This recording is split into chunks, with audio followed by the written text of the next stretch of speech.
fois dans l'histoire de notre pays, dans l'histoire de la Cour constitutionnelle de notre pays, Cour constitutionnelle est un sujet moro boyé pénal. Donc, Mali Bosso Bassambisa, Premier ministre ou encore ancien Premier ministre de la République démocratique du Congo, devant le juge, la Cour a fait ce qu'il pouvait faire.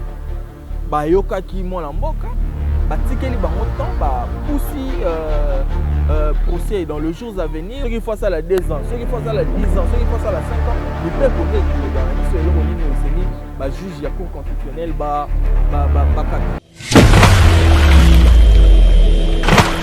nous demandons aux enseignants, aux ongles et la craie, batangi saba na pas mbaté, doléance na bango ba konzamboka ba yoki yango bazali ko trouver solution le plus vite possible. Ojota la éducation ya bana surtout actuellement na kaka na biso bana ko misusu azokende classe na éviter ozomona même na ba réseaux sociaux ba bêtises au sala nini. Éducation au-delà ya haute aux tu as éducation à l'école et puis tu as éducation à l'église. Moi, tu penses que bana basalaki ba récente vidéo wana bazana ba église ba kendaraté. Bana wana bazangi baboti. Bazangi baboti te mais pourquoi tu ressens la charge nyonso na l'état congolais. Tu éviter éducation ni bazora na ndako, tu éviter oni batala na ba télévision, tu éviter oni bazara ba téléphone na bango congolais azana mambo télé ou face à la malamu.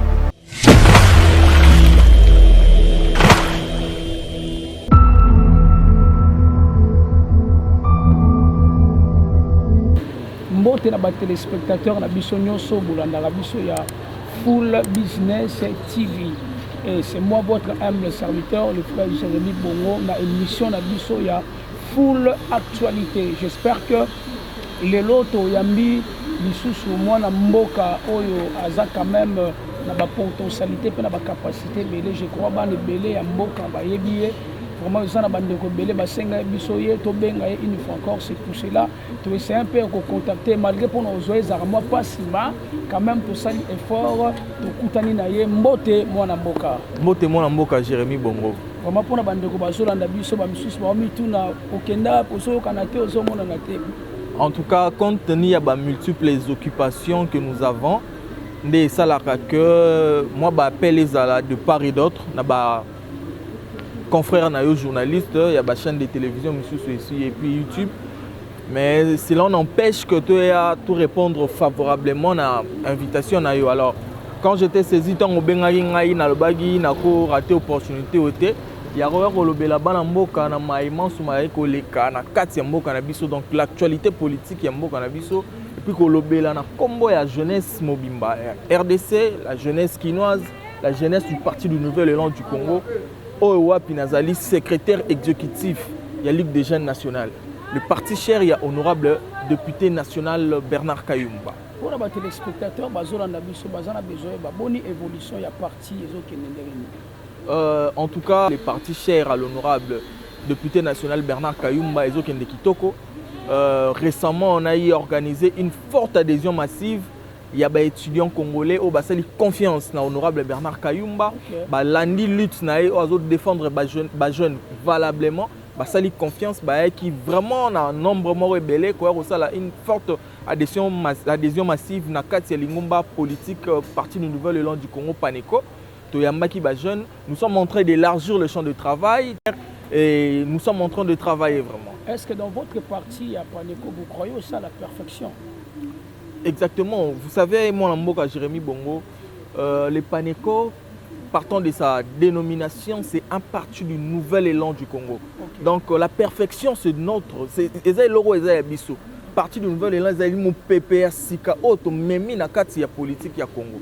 Moi, Mboka, to me kapé ko kota na ba sujet na biso c'est très important et c'est ngeli to le bela actuellement na makambo ozo le ka na Mboka na biso.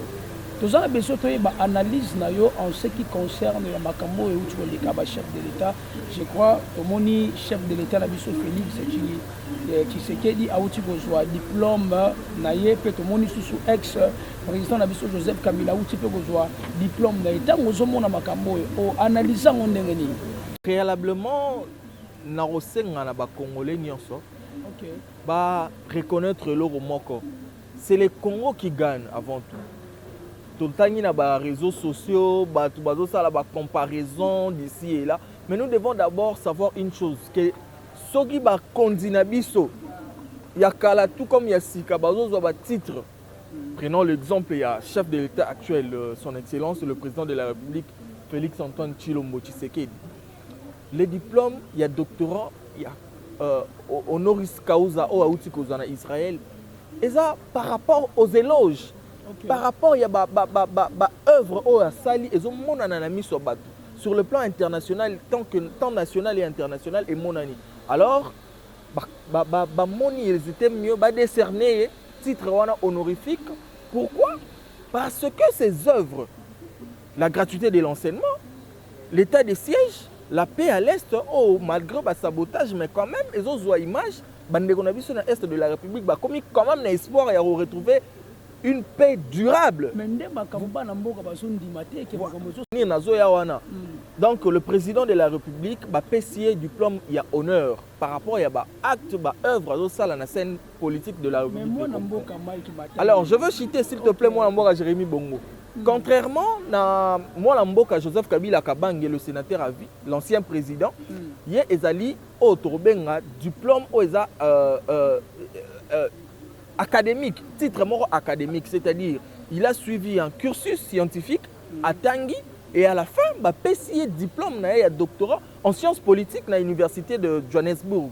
Vous comprenez? Donc c'est vraiment la comparaison mort l'ancien président de la République Joseph Kabila Kabange à l'année classe normale à Tanguy cursus et à la fin de ses études comme la coutume, il faut remettre le diplôme na yo. Et le président actuel, son Excellence Félix Antoine Tshilombo Tshisekedi, Azaki, titre doctorant, il y a titre honorifique. Il n'est pas obligé à suivre un cursus scientifique pour décerner un titre. C'est par rapport aux œuvres qu'il est en train de faire, d'accomplir pendant son mandat. L'université en Israël est jugée bon décerner titre pour l'encourager et l'honorer par rapport à l'œuvre. Alors, en tout cas, nous devons éviter le débat moroboé, la tendance moroboé, il y a ma baie. Comprenez? Et ça, c'est les Congo qui gagnent. Quand vous dites que non, l'ancien président de la République démocratique du Congo a fait telle chose, remettre un diplôme à un docteur en sciences politiques, c'est un honneur pour la République démocratique du Congo. Quand vous dites que le président actuel, Félix Antoine Tshilombo Tshisekedi, son Excellence, le président de la République, a dû diplôme docteur en titre honorifique par rapport aux œuvres, nous devons en fait tous à la fière parce que la République démocratique du Congo, c'est la fierté en Afrique par rapport à l'alternance politique, c'est la fierté en Afrique par rapport à l'œuvre. Vous comprenez? Donc nous ne devons pas faire des comparaisons. C'est les Congo qui gagnent et c'est les Congo qui gagnera toujours. Donc quand on a dossier moi namboka il y a dossier à Mukangalonzo, moi namboka pour les téléspectateurs bazolanda yo, pour les Kambotali ande ko na biso matata ponyo. Mais apparemment dossier on dirait ils un peu louche moi namboka. Tant on entend le dossier ozomona ngonde ni. Moi namboka Jérémy Bongo, nous devons savoir une chose. Au moni o ezali ko le kamana niveau à cour constitutionnelle. C'est pour une première fois dans l'histoire de notre pays, dans l'histoire de la Cour constitutionnelle de notre pays, Cour constitutionnelle est un sujet moroboyé pénal. Okay. Comprenez? Donc, sa Premier ministre ou encore ancien Premier ministre de la République démocratique du Congo devant le juge et la Cour constitutionnelle. Au juge naturel, il y a le président de la République et puis le Premier ministre. Vous comprenez? Alors, Tomonaki, procès Fumwamaki, la Cour a fait ce qu'il pouvait faire.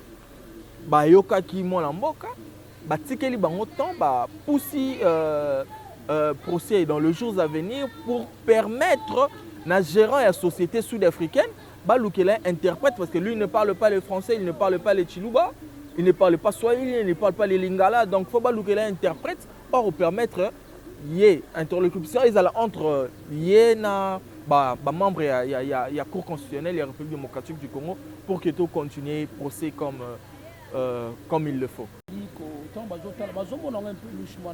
Non, moi namboka Jérémy Bongo, nous devons éviter. Moni tozali namboka oyo, toyebaka te Congolais lingaka nini. Les Congolais lingaka une chose et son contraire. Toganga qui est sur la toile, Matata Ponyo, il paraît a détourné, Matata Ponyo a fait ceci.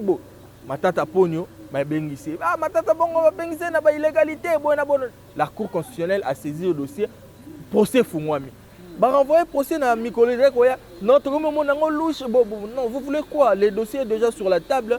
Moi, la mboka, Augustin Matata Pogno, à Koloba, Liboso, Bazouz, Bazouz naturel, Ponae, Bazouz, Baroyoka, ceux qui sont innocents, Baroli, Barotika, ceux qui ont la charge de continuer là. Mobeko lobi nini bakotanga o nini mobeko lobi par rapport à la charge aux la likolo na ceux qui font ça à 2 ans, ceux qui font ça à 10 ans, ceux qui font ça à 5 ans, mibeko ne koloba na biso eloko nini osengi ba juge ya cour constitutionnelle ba katela par rapport à dossier wa. Na pense que bana ya mboka bozolanda de kona biso Mike Matani même bandeko bosaki banda mboka partout bozolanda et comment est-ce qu'il est en train de s'exprimer attend que moi na ya mboka oyo azana kati ya mboka. Mais de comment est-ce que les téléspectateurs bazolanda yo en ce qui concerne ya dossier likambotali ya Seni. Tout le monde a mokonzi na biso tu ko prêter serment pe to moni selon par rapport ya ba organisation de makambo ezotambola. Est-ce que tant ozotala makambo oyo surtout na likambo etali ya Seni mpona mboka bana mboka bazolanda bazana beso bayeba est-ce que cause les défis to eza eloko comme na biso pene tito koma na élection. Merci beaucoup mon mboka Jérémy Bongo. Je pense que la procédure a été faite. L'actuel président et bureau de la Commission électorale nationale d'indépendance Ndeko Kadima Aoutaï Gozala saisi le président de la République, son Excellence Félix Antoine Tshilombo Tshisekedi, avait pris l'ordonnance nommant le président et bureau à Seni et puis ses membres. Et après, nous venons d'assister à la prestation et un serment. Il y a un membre du bureau à Seni. Alors, nous ne devons pas dire que c'est un défi que le président de la République a lancé dans la classe politique congolaise. Non. Nous ne devons pas dire que c'est quelque chose que le président de la République est en train de faire, ce qui est pour Nini. Non. Aujourd'hui, le président de la République a fait ça en sorte que nous ayons nous soyons en mesure d'organiser des élections crédibles, libres, transparentes et démocratiques. Vous comprenez? Moi, la mboka de Kokadima à côté d'un mandat, tant les alliés ont continué, nous allons demander au gouvernement de payer des moyens pourvu que ça la musala na le lengo esengeli. Vous comprenez? Exactement que tout côté dans le débat non, la machine ne peut pas s'arrêter. Mokonza mboka pesa ki responsabilité na ba confession religieuse basala musala bango basali musala na bango ba memeli assemblée nationale par rapport à Oelekana qui est Elekani mais mokonza mboka a vu quand même temps comme lui a le garant un bon fonctionnement des institutions ba PC rapport l'Assemblée nationale a entériné le membre composant le bureau de la CENI, le président de la République a pris l'ordonnance nommant les membres et les présidents, il y a bureau et CENI, et la Cour constitutionnelle a organisé une cérémonie pour prestation et serment, et voilà, ils sont entrés en fonction. Bon, Banda Moussala, topé sa bango temps, basa les biso Moussala va organiser les biso, ma ponami ya malamu, na 2023, pourvu que tout le monde la politique, on a une contestation, mon conzo a bimi aza malamu te, ba député, ba zaki nommé, ba bilo qu'on a non. Loko la ba koti, to petit kabango ba sala musala ba sala la biso ma ponami o le ngobani na kati ya République démocratique du Congo. Mais peuple so banga ne pona ndeko kadima parfois ko za la corrompité, c'est ça maintenant le problème papa Mike. On a ba téléspectateurs bazar beso ba parce que bandeko musu bazala ito yebi. Il y avait toujours la corruption, puis il y avait toujours une particularité moroboy. Moi, je pense que par rapport à la dénomination et à l'institution Otobengi Seni est indépendante. Vous comprenez? Il y a une charge de la société civile par l'entremise de la confession religieuse. Oh, Bazali totalement indépendante. Vous comprenez? Il y a épiscopo, batata, il y a ecclésia santu, basangani, basololi, basali qui a pas consensus, baké dans vote, baponi oh nani ya rozala. Choix na bango, non pas la politique. Donc, ce qui te commis dans le débat, c'est que tu bimi, c'est qu'il faut changer de dénomination à la CENI. La CENI, c'est une commission d'appui à la démocratie, une institution d'appui à la démocratie tellement indépendante que nous ne pouvons pas dire que tel parti est boyé, membre boyé, président est la corrompu, est la moutoumoro boyé, parti politique boyé. Non. Président, il y a CENI, il y a émanation, il y a consensus, il y a élection, il y a confession religieuse. Donc, tout le campé dépolitiser le système. On a tout le monde baimboka o bazé kolanda biso que ndeko dima azali membre ya parti politique boye soit il y a regroupement la Mukato, Union Sacrée, FCC non. Azali mwana mboka o azali na etindami émanation ya ba église ya ba tata na biso ya molimo ba épiscopo ba pasteur et tout ba sangani ba poni mutu ba tindeli gouvernement pamba te asala musala na lolenge senge mwana mboka na mota o tutikali nango je crois soki na mo ba mbula o tutikali nango ya muki ozondima ke élection ko salema tant que nanu ba de bazoloba recensement esalemi te ya liboso pe en plus ba carte d'identification ezate. Est-ce que vous croyez que l'élection pour Salema? Nous avons encore 2 années devant nous. Okay. Nous pouvons organiser de bonnes élections dans notre pays. Je pense que l'ancien président Yasseni, Ndeko Corneille Nanga, il y a moi Mikole Bela, tozali on attend à organiser dans Mboka. Il y a possibilité d'organiser Maponami et Longo Bani dans Mboka.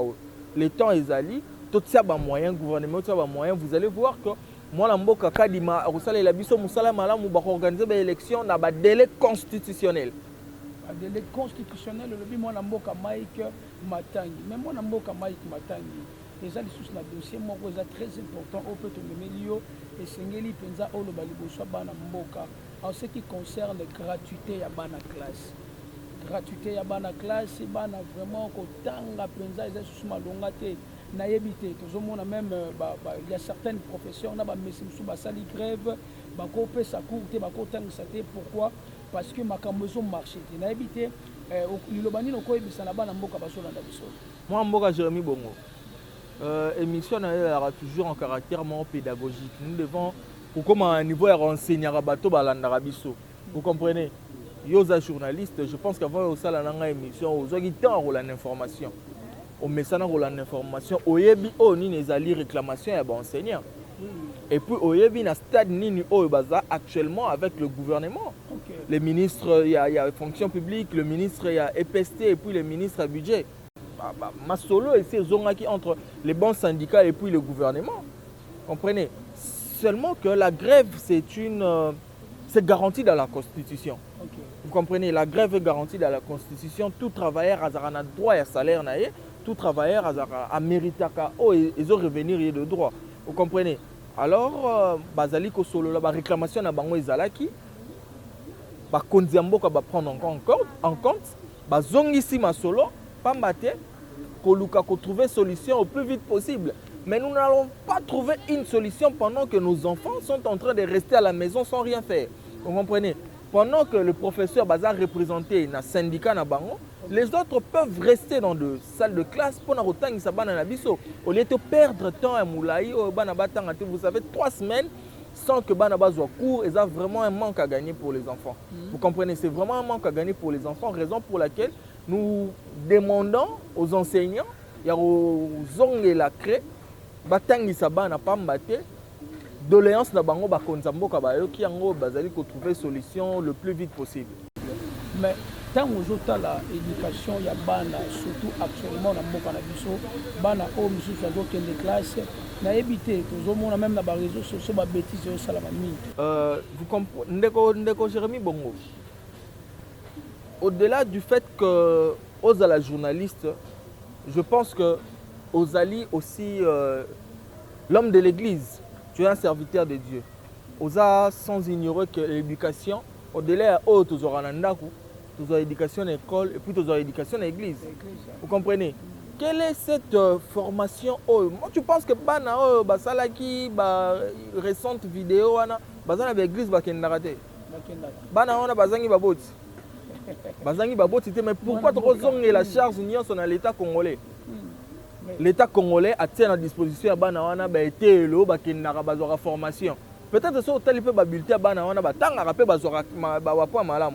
Mais seulement tu évites l'éducation ni bazora nandaku, tu évites oni batala na ba télévision, tu évites oni bazora ba téléphone na bango, tu évites ba ecclésia na bango baté ya bana nini. Bana na biso babimaka samedi na ke jeunesse. Na tikalaki na réunion ba jeune basolo la nini. Nous ne devons pas causer la nuance sur la charge de l'État congolais. l'État congolais a un mambo belé il faut ça la malam.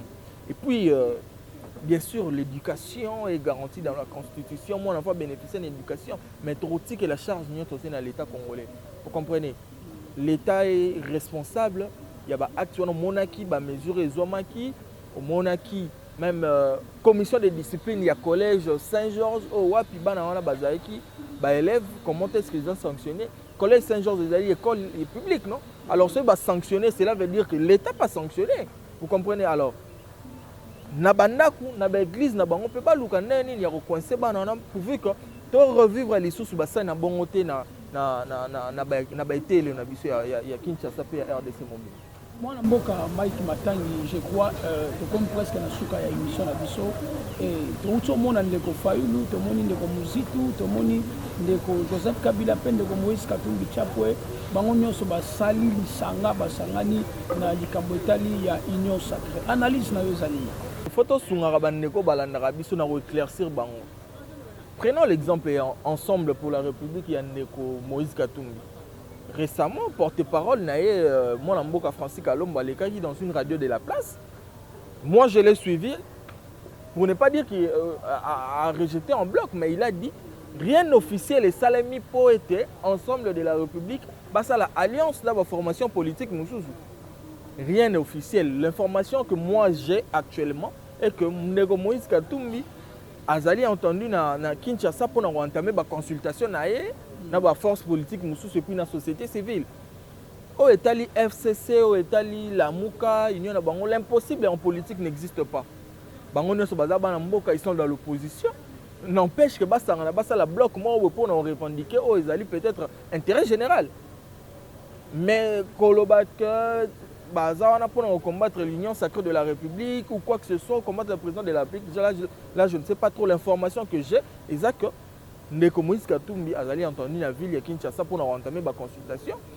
Banamboka ya lingomba politique FCCP la Mouka na yokaki totangi na ba réseau bazo entamer entamer marche, activité de grande envergure pour contester au bango bazo mona ezali ya malamu te. Alors l'impossible en politique n'existe pas. Ce qui est ça l'alliance. Bon va sur les actes alliance présalité. La vie continue to rola la to la Mouka et Mikolo Wekende. Sana kati na kubanga peuple sana kati na kolenga vraiment confiance ezate na bandeko nyonso aussi balekaki papa Mike au permettre là le baboy au moni le peuple congolais a sous dicté le peuple congolais quoi sous ko dupé était na ba discours moko boye neni peuple azomona oyo salema na kati ya pouvoir tout comme na opposition peuple azomona nani o face à la confiance nani o fait la confiance. Totika peuple peuple congolais le peuple congolais a tellement besoin de solution que to kotisena ba makamwana te ko lukaneni ko manipuler jeunesse ko sala so neni pour troubler la population ou le peuple. Non, le peuple congolais actuellement a besoin d'éducation ya bana bazongela nzela kelasi lotili ki ezala na ndaku mai tomela ya malamu tolia malamu to la ne besika malamu soki na beli nazo ba soins de santé appropriés. Donc le peuple n'est pas là pour suivre des politiques ou quoi que ce soit, mais seulement le peuple est en train d'observer. Okay. Et il y a un grand rendez-vous aux Ozela politique et mort na biso na maponami goya. Je pense que le peuple congolais a dû observer ce qui se passe et yemonde ozala mettre au juger biso. Comment tu comprends presque na suka mwana mboka pona kosilisa tozokende na fin ya mbula liloba nini okoloba pona ba peuple nyonso balandaka yo tokende na fin de l'année? J'en appelle à la jeunesse congolaise, particulièrement à la jeunesse quinoise. Nous, le PANECO, le Parti de Nouvelle Élan du Congo, nos portes sont grandement ouvertes. Tout ça lui appelle, les jeunes n'y sont conscients. On a besoin de de venir se joindre à nous. Ayana Lingomba politique, parti du Nouvel Élan du Congo, PANECO, le parti cher à l'honorable Bernard Kayumba. Je pense qu'ensemble, nous irons loin. Ensemble, nous irons loin. Et là, j'en profite pour saluer l'honorable député Bernard Kayumba qui jour et nuit ne cesse de travailler pour la jeunesse congolaise. Ensemble avec son bureau politique, ils travailler pourvu que mais là, il y a jeunesse, Mungongo, il y a jeunesse, Nanzela Naye, honorable Bernard Kayumba, et yo n'est pas d'autorité pour trouver des solutions le plus vite possible. Vraiment pour trouver des solutions dans le mbango nyonso. Vraiment bana mboka oyo bolandi biso matondo mingi na bino nyonso. Je crois que vous avez mwana mboka na biso Mike Matangi. Et je crois que ça na makambo belé pour tingeli pour continuer soko banaye vraiment par rapport à Zosunga na ba tolina ye pe na makambo azolo baza vraiment un peu si clair par rapport ya ba makambo zo s'est passé. Vraiment auto kosenga na bino pe ba kondi tango bozo yoka lolenge bana mboka bazolela to lolenge bana mboka bazoloba bozala pe quand même la conscience ya osala quelque chose pour la croissance et pour l'épanouissement ya mboka et osala eloko moko ya malamu. Vraiment merci mwana mboka na ndengo ya mibiso. C'est à moi de vous remercier en tout cas. C'est à moi de vous remercier, cher Jérémy Bongo, cher journaliste. Vraiment merci. Moi, on commis presque à la fin. Maintenant, le sous-soumis et pas il y a équipe technique qui ont soba au bateau travail na biso musala kitoko. Après si sous merci et pas Fabrice, les grands monteurs la biso vraiment merci pe en plus sous maintenant nous na ma caméra to zala ki na MN Pro Merlin Tango. Vraiment maintenant nous na musala kitoko oyo ozali penza ko sala pe na pesi sous merci mingi vraiment na ndeko na Benji Design. Donc maintenant nous na musala ya kitoko oyo penza bozali ko sala et bana mboka nyonso vraiment to remercier une fois encore bino pour sala eloko moko ya malamu mingi. Donc j'insiste encore pour na bana mboka bo s'abonner encore de plus na chaîne na biso ya Full Business TV. Tokutani à la fois prochaine. Ciao.